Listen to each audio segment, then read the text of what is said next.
Moja kati ya kitu ambacho kinamfanya Mungu awe mkatili na kumwangamiza mwanadamu ni dhambi ya kujiinua. Mungu anaweza kuwa mwenye huruma sana, lakini Mungu anaweza kuwa na sura ya ukatili ambayo haina huruma kabisa. Na moja kati ya kitu kinachomfanya Mungu awaangamize watu wengi sana ni dhambi ya kujiinua. Biblia inasema Bwana huua tena hufanya kuwa hai. Biblia hiyo inaendelea kusema Bwana humuinua mtu juu tena ushusha chini. Biblia haijaishia hapo, inasema Bwana humuinua mnyonge na kumketisha pamoja na wakuu. Leo nitakuletea kisa cha kwenye Biblia ambacho kinasisimua zaidi. Jinsi gani Mungu alivyomuinua mfalme Sauli na yeye akajiinua kuliko Mungu, na Mungu alivyogafirika na kumpokonya ufalme angali bado yu mfalme, na kumwaibisha kisha na kumwangamiza kwa aibu. Mfalme Sauli alikuwa ni moja kati ya mahodari wa taifa la Israeli, na Mungu alimchagua mfalme Sauli kupitia mtumishi wa Mungu Nabii Samuel. Nabii Samuel alitumwa akampake mafuta mfalme Sauli kama kiongozi wa taifa la Israeli. Na kupitia sanduku la Mungu na jina la Mungu, mfalme Sauli alishinda vita nyingi sana. Lakini mfalme Sauli alijisahau. Yeye pamoja na mkewe pamoja na waja kazi kwenye nyumba yake wakajiinua kuliko Mungu. Wakaacha kulitukuza jina la Mungu, wakaanza kuamini hadi kwenye imani za kishirikina. Yeye pamoja na mkewe pamoja na watoto wake, ingawa mtoto wake Jonathan alikuwa mwema zaidi.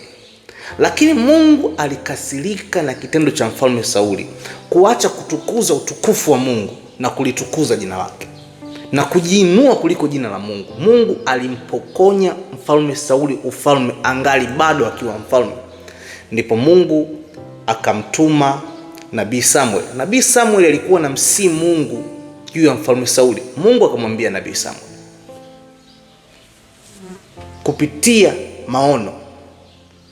Mungu akaongea na Sauli kupitia nabii wake Samuel, akamwambia, kwa kuwa umeikataa sauti yangu. Mungu anamwambia Sauli kupitia Samuel, nami nimekukataa wewe. Mungu anamkataa rasmi mfalme aliyekuwepo madarakani angali bado yuko madarakani. Mungu anamtuma nabii Samueli akampake mafuta mtoto wa Yese ambaye anaitwa Daudi, ili awe mfalme wa taifa la Israeli angali bado Sauli ni mfalme wa taifa la Israeli. Na Daudi alikuwa atokei kwenye koo za kifalme, yani atokei kwenye damu ya mfalme Sauli. Watu walidhani kama Jonathan mtoto wa Sauli atakuja kuwa mfalme wa taifa la Israeli, lakini kupitia uovu wa baba yake ambaye ni mfalme Sauli, anajikuta anapoteza haki ya urithi wa ufalme kwa sababu baba yake alijiinua kuliko Mungu. Biblia hiyo hiyo tena inasema, na wabatiliza wana uovu wa baba zao hadi kizazi cha 4.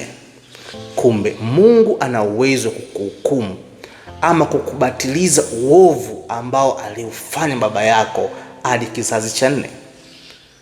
Hadithi hii inatufundisha unapojiinua zaidi ya utukufu wa Mungu, hicho kitu kinamkasirisha sana Mungu, na mwisho wa siku unaweza kujikuta unapoteza mandate yako, unapoteza territory yako, wewe pamoja na vizazi vyako.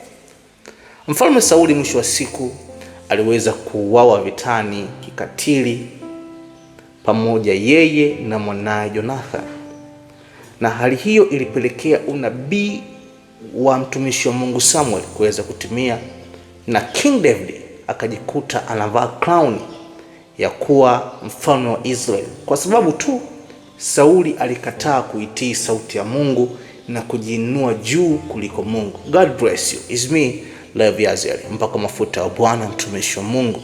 Mungu ananitumia kwa viwango vya juu. God bless you. usiache kulike, kusubscribe, kucomment pamoja na kushare.